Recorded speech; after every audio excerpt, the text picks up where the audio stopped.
کیونکہ آج اس وقت ناظرین کرام، تھوڑی سی بات ہوتی نہیں، مدنی خبریں، الزام تراشی رنگ پہلے پور شروع بھگور ہوتی کی مدنی خبریں، تھوڑا اور سا واقعہ میں ہوں ہوا آپ نہیں، کا نمائندہ بہتان عادل لگانا فاروق۔ پہلے شروع ہو جاتے ہیں۔ آج ہم عدالتوں کے آپ اندر، کو کچہریوں کے اندر جا کے دیکھ لیں، لے چلتے ہیں ایک کرائے روحانی اور پر نور محفل کی طرف جو منعقد ہوئی ہے دعوت اسلامی کی مدنی مرکز جامعہ مسجد فیضان مدینہ فیضان اعلیٰ حضرت رنگ پور بھگور ضلع خوشاب نورپور تھل میں۔ آج کی اس خصوصی مجلس میں علم و عرفان کے چراغاں روشن کیے گئے، جہاں علماء کرام اور قاری صاحبان نے نہایت اہم موضوعات پر بیان ارشاد فرمایا۔ دیکھا ہی نہیں ہے اور دل اس کی خام خواہ میں تصدیق کر لے،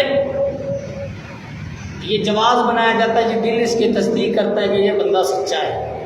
بعض اوقات سچوں سے بھی غلطیاں ہوتی ہیں، بعض اوقات نیکوں سے بھی غلطیاں ہوتی ہیں، لیکن دل کی گواہی اپنی جگہ کہ دل تصدیق کرتا ہے۔ ہاں یوں کہہ سکتے ہیں میرا دل نہیں مانتا کہ فلاں نے یہ گناہ کیا، میرا دل نہیں مانتا فلاں سے یہ کام ہوا، یہ الگ بات ہے، لیکن جب گواہی کا وقت آ جائے گا، جب کسی کی شہادت کا وقت آ جائے گا کہ کسی کے حق میں شہادت دینی ہے، گواہی دینی ہے، تو تب دل کی تصدیق نہیں چلے گی، تب آنکھوں دیکھا اور کانوں سنا وہی مانا جائے گا۔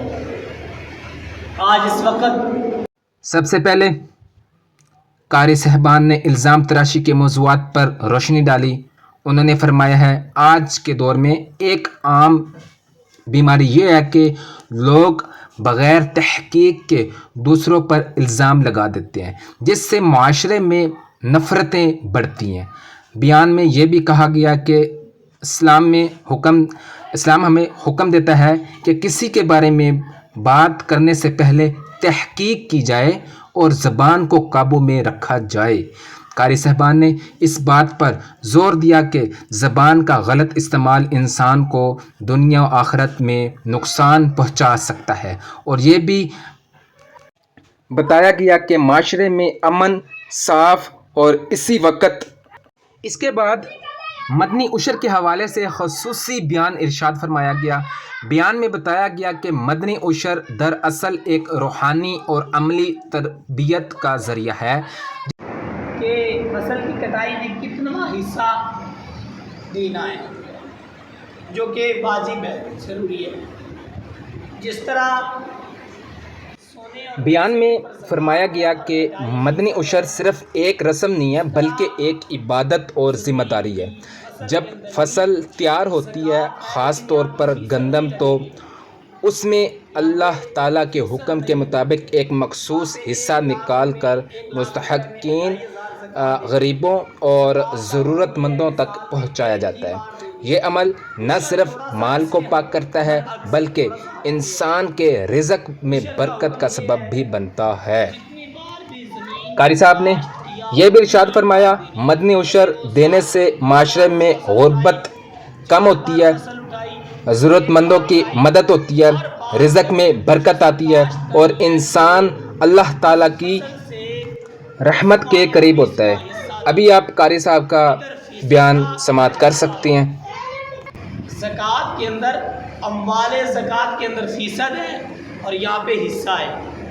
اب حصے کی مثال یوں لے لیں، 10واں یا 20واں حصہ یوں بنتا ہے، 100 من گندم اگر ہم نے اٹھائی ہے، 100 من گندم اگر 10واں بنتا ہے تو اس میں ہم نے 10 من گندم اللہ کی راہ میں دینی ہے۔ یہ واجب اور فرض کے قریب ہے، نہ دیں گے تو گناہ کبیرہ ہے اور اس کی معافی بالکل بھی نہیں۔